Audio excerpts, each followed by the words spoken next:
अगर मैं इस इक्वेशन को सॉल्व करके x का वैल्यू निकाल लूँ तो हमें इसका वैल्यू आराम से मिल जाएगा। पर मसला ये है कि इस इक्वेशन को सॉल्व करे कैसे। अब इन दोनों एक्सपोनेंशियल नंबर में मुझे बेस सेम दिख रहा है, इसीलिए मैं इस नंबर को ऐसा लिख सकता हूँ कि 3 to the power x upon 3 to the power 1। क्योंकि हमने पढ़ा है कि अगर दो एक्सपोनेंशियल नंबर का बेस सेम हो तो पावर माइनस हो जाएगा, मतलब इसको ऐसा लिख सकते हैं और प्लस इसे मैं लिख सकता हूँ 3 to the power 3 upon 3 to the power x। Simplify करेंगे यही मिलेगा, इज इक्वल टू 6। अब ध्यान से देखो 3 टू दी पावर x यहाँ भी है और यहाँ भी है, यानी एक टर्म जो बार बार रिपीट कर रहा है, इसीलिए हमने इसको y मान लिया। इसका मतलब ये हमारा हो जाएगा y अपॉन 3 प्लस और 3 का पावर 3 ये हो जाता है 27 upon y is equal to 6।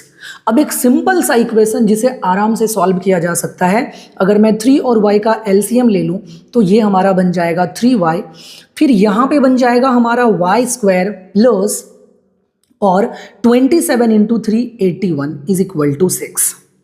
अब अगर मैं 3y को उधर मल्टीप्लाई कर दूं तो ये बनेगा y square plus 81 is equal to 18y। अब इसको इस तरफ ले आते हैं तो बनेगा y square minus 18y plus 81 is equal to 0। थोड़ा सा ध्यान से देखने पे आपको पता लग जाएगा कि ये पूरा एक्सप्रेशन बेसिकली y माइनस 9 का होल स्क्वायर है इज इक्वल टू 0।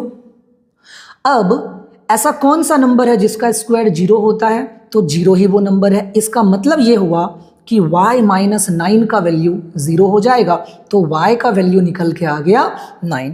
और जब y का वैल्यू मिल गया तो हमें पता है हमने 3 टू दी पावर x को y बोला है, इसका मतलब हमें 3 के पावर x का वैल्यू 9 मिल चुका है और मैं 9 को लिख सकता हूँ 3 का स्क्वायर। अब देखो इन दोनों जगह पे बेस सेम है तो कायदे से पावर भी क्या होना चाहिए, इक्वल, यानी x का वैल्यू आ गया 2। और जब x मिल गया तो हम इस एक्सप्रेशन का वैल्यू आराम से निकाल लेंगे, तो ये हमारा बनेगा 2 का पावर 2 माइनस 1 दैट इज 1। यहाँ बनेगा 2 का पावर 3 माइनस 2 दैट इज 1 और 2 प्लस 2 आंसर में मिल जाएगा मेरे भाई 4।